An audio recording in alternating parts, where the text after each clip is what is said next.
एक राजा ने एक बंदर पाला था। वह बड़ा ही चालाक और चतुर था। राजा उसे जो भी काम सिखाता उसे बड़ी जल्दी सीख लेता। राजा ने उसे धनुष बाण और तलवार चलाना सिखाया और उसने उसे जल्द ही सीख लिया।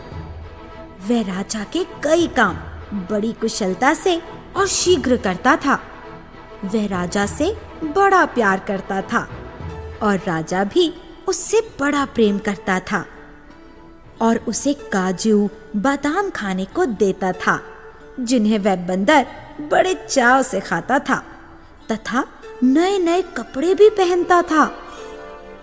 उसे राजा ने अपना विश्वास पात्र मानकर अंगरक्षक का काम दे दिया। वह बंदर रात दिन राजा का पहरा देकर हर समय राजा की रक्षा करता रहता था। एक दिन राजा दोपहर को आराम कर रहे थे और बंदर उनका पहरा लगा रहा था और सेवा कर रहा था। राजा गहरी नींद में सो गए।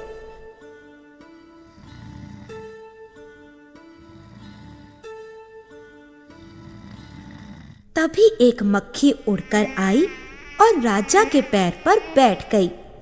बंदर ने उसे हाथ से उड़ा दिया। फिर मक्खी उड़कर राजा के हाथ पर बैठ गई। बंदर ने फिर हाथ से उड़ा दिया, लेकिन मक्खी फिर राजा के कान के पास मंडराने लगी। इस बार बंदर जी को बहुत गुस्सा आया और वह मक्खी की सारी गतिविधियां देखने लगा।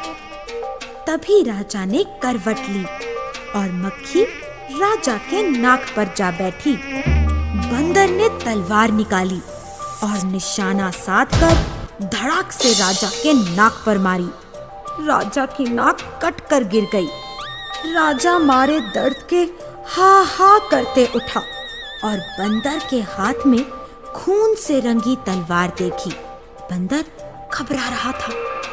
राजा ने बंदर से तलवार लेकर और गुस्से से बंदर की गर्दन पर मारी, जिससे बंदर की गर्दन धड़ से अलग हो गई। इसीलिए मूर्ख अंगरक्षक रखकर राजा की नाक गई और बंदर की जान गई। इसी से राजा को सबक मिल गया।